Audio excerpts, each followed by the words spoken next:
Así inicia Temas del Día. Qué placer acompañarles. Soy Tatiana Pérez, hoy por Luis de Jesús. De inmediato entramos en materia, como siempre, con la pregunta del día. Aquí está. Al final esperamos tu respuesta. Abrimos comillas. Colombia es el país con el mayor número de asesinatos de defensores de derechos humanos en América Latina. Cerramos comillas. Lo dijo hoy miércoles el relator especial sobre este asunto en Naciones Unidas. Antes que aplicar sus recomendaciones, el gobierno Duque rechaza el informe. Aquí está la pregunta: ¿quién protegerá a los líderes sociales? @Temas Telesur, esperamos tu respuesta.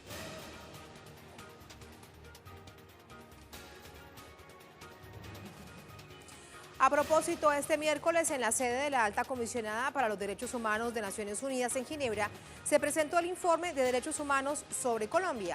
Así comenzamos este primer tema del día. Según el documento, desde el año 2016 hasta 2019, Colombia fue el país con mayor número de asesinatos de defensores en América Latina. Se sitúa históricamente en torno al 95%. Asimismo, la gran mayoría de los defensores en Colombia está en peligro. Agrega que los riesgos a los que se enfrentan han aumentado en los 3 años transcurridos desde la aprobación del acuerdo de paz. La administración del presidente Duque puso en duda la calidad de la información proporcionada tras la visita de 14 días que realizó el relator que ven ustedes en pantalla, Michael Forbes, en diciembre de 2018. Es además él el encargado de realizar este informe de derechos humanos ante Naciones Unidas. Espero ver la implementación de las recomendaciones por parte del gobierno de Colombia. Y como lo explicó Holanda, una visita técnica antes de la conclusión de mi mandato sería una señal positiva en el país. Repasemos algunos datos que arrojan el informe. Revisamos de manera detallada informe 2019 de la Oficina de la Alta Comisionada de los Derechos Humanos de Naciones Unidas, la oficina de Michelle Bachelet. Algunos datos, aquí están en pantalla. El documento registra 36 masacres en Colombia, la cifra más alta desde el año 2014. Establece 108 casos de asesinatos de defensores y líderes, defensores sobre todo de derechos humanos y líderes sociales. Reflejó que el 86% de homicidios ocurrió en municipios con altos índices de pobreza, que esta es una situación multidimensional con un aumento en 1,8% del 2016. Dice también que Colombia se encuentra entre los 3 países con mayor nivel de desigualdad en América Latina.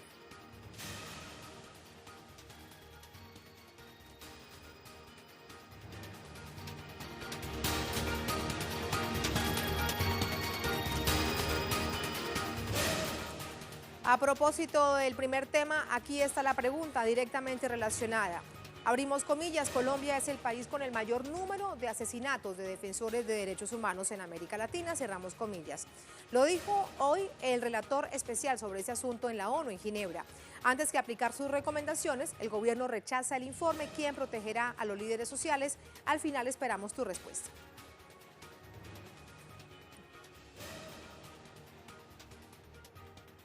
Por ahora nos vamos con nuestra imagen del día que nos lleva hasta Italia. Un operador sanea en Nápoles la instalación deportiva de Palabarbuto para contrarrestar el peligro del contagio del coronavirus que causa la COVID-19. Allí precisamente esta imagen del día. Y avanzamos. Me informa la producción que con una pausa, con esta imagen del día, nos vamos a una pausa entonces.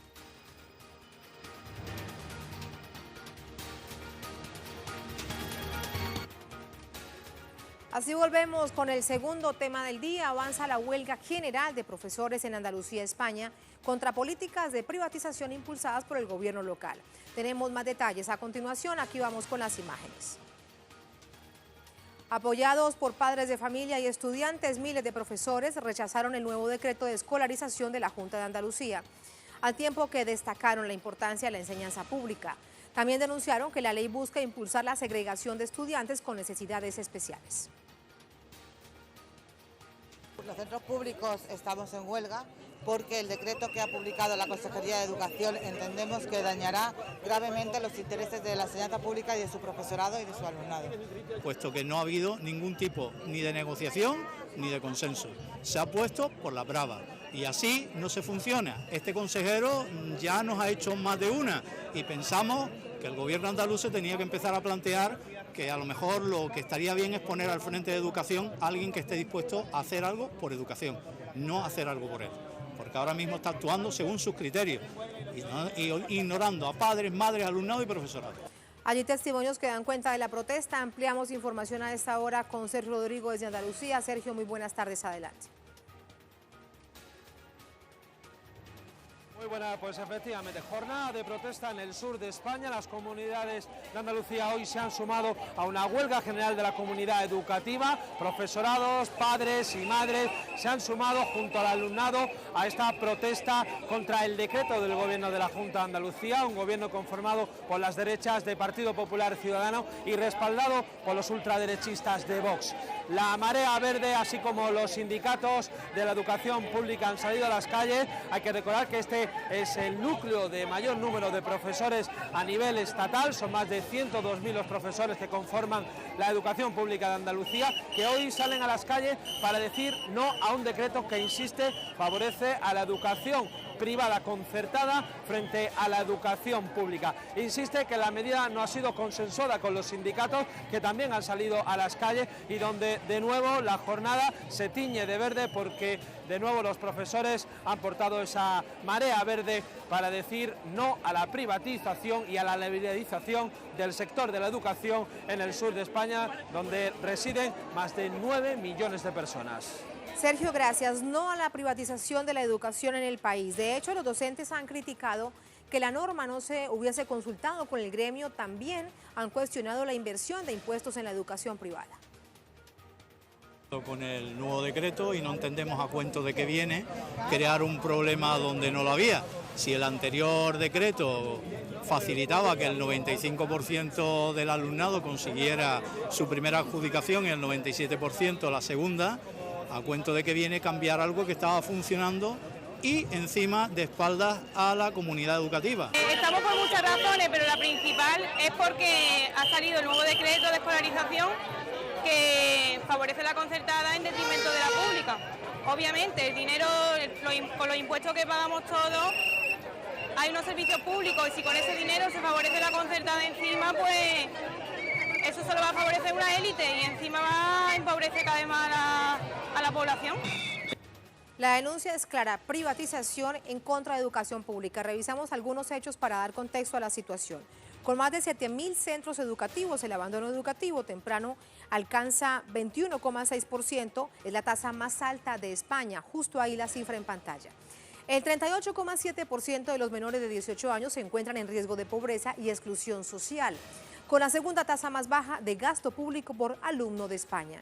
Además, respecto a salarios, los docentes de Andalucía perciben entre 130 y 166 euros menos que en otras comunidades, según un estudio comparativo de un sindicato local.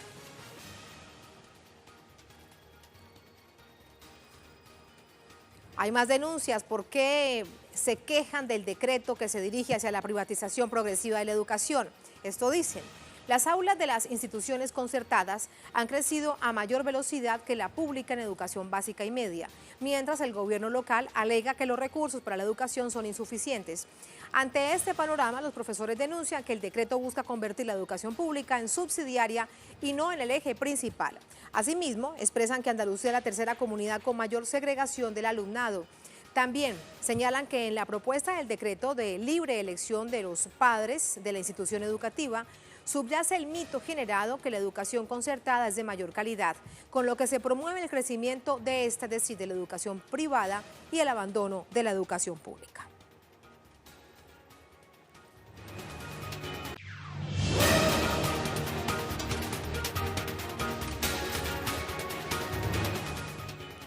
Noticias en un tuit a través de nuestros corresponsales. Eduardo Martínez.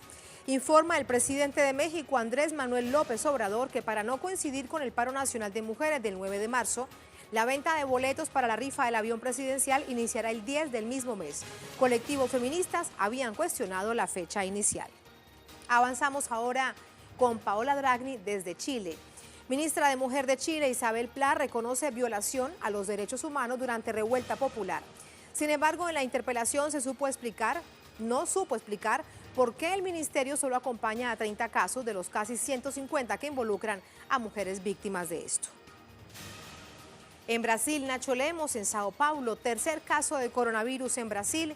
Como en los dos anteriores, en Sao Paulo fue confirmado hoy por el Ministerio de Salud tras la contraprueba realizada en el Hospital Adolfo Lutz sobre el primer análisis que había dado positivo. Seguimos. A propósito del coronavirus, Iranzi Peraza desde China. China envió un equipo de expertos voluntarios a Irán para ayudar al país a enfrentar el brote de coronavirus. La OMS, Organización Mundial de la Salud, expresó agradecimiento por la medida.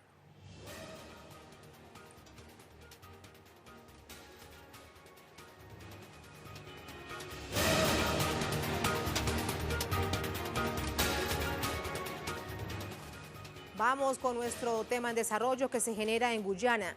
En medio de la incertidumbre por la demora de resultado de las elecciones generales, este miércoles se reanuda el conteo de votos en el país. Igualmente, el Centro Carter ofreció detalles de su labor en la observación del proceso electoral. Conectamos con nuestro enviado especial, Alejandro Kirk, con todos estos detalles y más. Alejandro, ¿cómo te va? Bueno, a medida que avanza el tiempo aquí en Georgetown, la cosa se va poniendo más dramática, tipo telenovela, puesto que a medida que los resultados no aparecen de esta elección presidencial y de la Asamblea Nacional, el Parlamento, se van creando teorías de la conspiración, se va esparciendo rumores acerca de por qué la Comisión Electoral no entrega resultados. Las explicaciones que da la Comisión Electoral son varias. El tiempo ha impedido lluvias, vientos, etcétera, ha impedido que lleguen a tiempo las actas. 2, el personal está exhausto después de jornadas sin dormir. Y 3, que el encargado de las actas electorales de la zona 4, que es la zona más importante del país, la más poblada, donde está Georgetown, se enfermó anoche y fue llevado al hospital. Eso hizo que se suspendiera el conteo de los votos de la zona 4. La zona 4 es la que decide el resultado de esta elección. Pero luego el sitio web de la DGCOM, que es la Comisión Electoral, quedó paralizado y no entregaron más información desde la 1 de la mañana. Nos anunciaron desde allá que tampoco habrían resultados hoy de la declaración final de quiénes son los ganadores. Por tanto, ya hoy tampoco tendremos noticias. Y esto va generando una serie de rumores de que aquí hay un intento de fraude, de que aquí se quiere desconocer la voluntad popular. Ya los dos partidos principales, APNU, que es la Alianza para la Unidad Nacional, y el Partido Popular Progresista de Oposición, se han adjudicado la victoria, directa o indirectamente, a través de los distintos medios sociales. De manera que se aproximan esas situaciones en donde no se sabe quién es el ganador o le están diciendo los partidos a su gente que ganaron y por tanto después se requiere una explicación de por qué no ganaron. ¿Y la explicación cuál es? Fraude. ¿Y eso qué significa?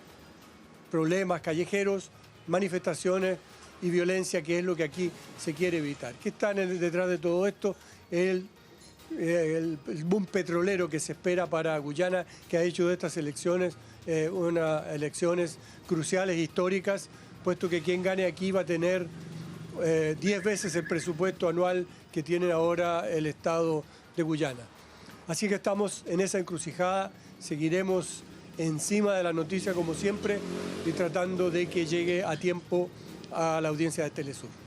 Gracias, Alejandro, nuestro enviado especial a Georgetown, la capital de Guyana. Por ahora, incertidumbre, hoy no pasará nada más, veremos en las próximas horas qué sucede. Vamos con la pregunta del día, la recordamos.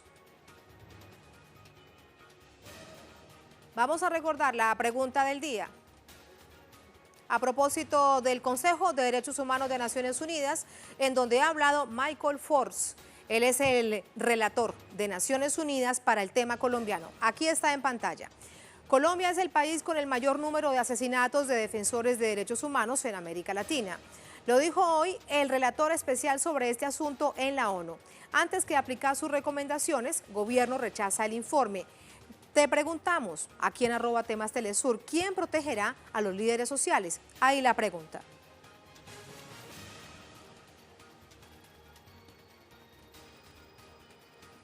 De inmediato tenemos la respuesta de ustedes, Wilmer Castro.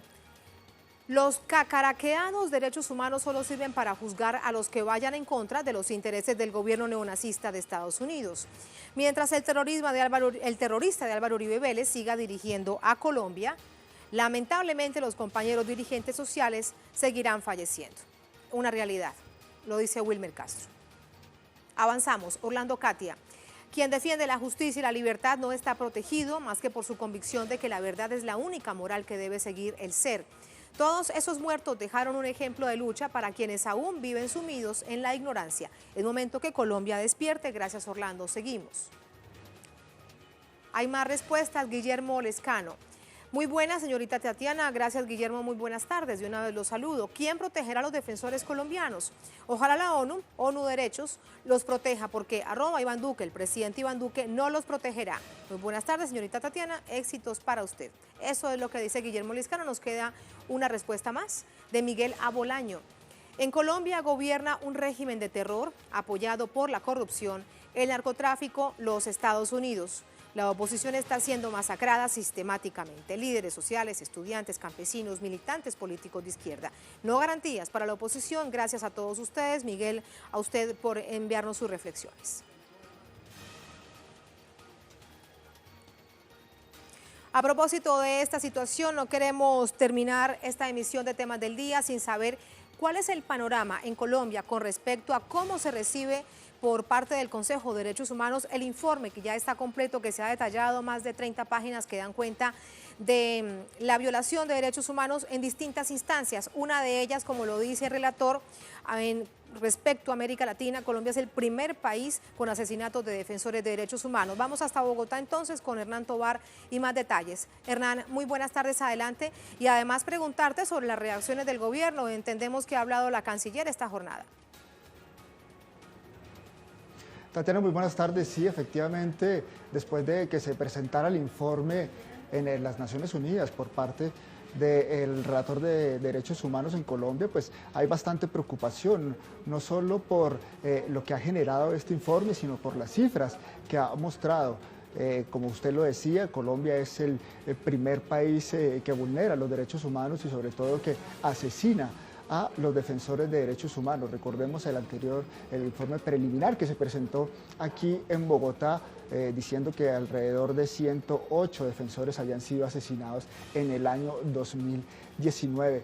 Claro, por supuesto, desde el gobierno se han dado algunas reacciones tratando de desconocer el informe y sobre todo de dar a entender que el informe no precisa sobre los resultados que ha alcanzado el gobierno, sobre todo en materia de inversión y en materia de seguridad, en algunas regiones donde se han presentado estas violaciones a los derechos humanos. Y es precisamente el informe que presentó Michael Force en relación a donde hay más presencia militar es donde se han incrementado los homicidios, no solo contra la población civil, sino también contra los defensores sociales y los defensores de derechos humanos. También comentarte, Tatiana, que el día de hoy se presentó un balance humanitario por parte del Comité Internacional de la Cruz Roja aquí en Colombia, también con referencia al año 2019. También deja cifras muy preocupantes, ya que ellos aducen que se ha incrementado, sobre todo en departamentos como Nariño, Cauca, Chocó y norte de Santander, la presencia de grupos armados.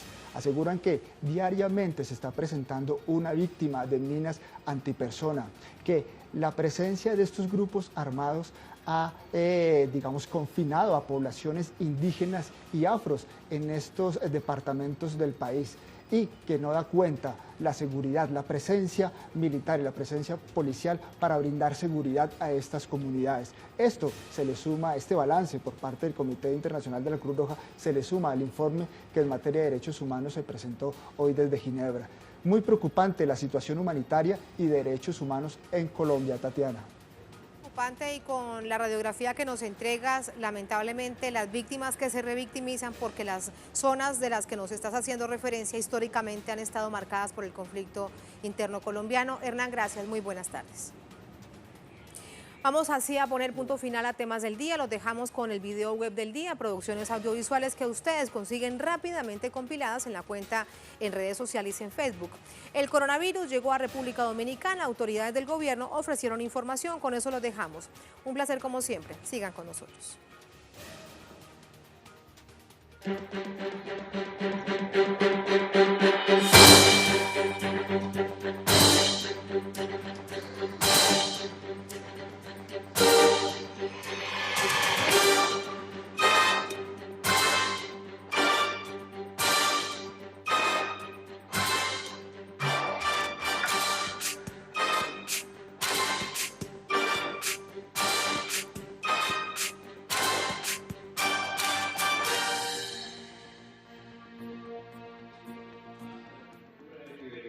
De vigilancia y de laboratorio establecida en el país, fue posible la localización, aislamiento y confirmación por laboratorio del primer caso importado de COVID-19.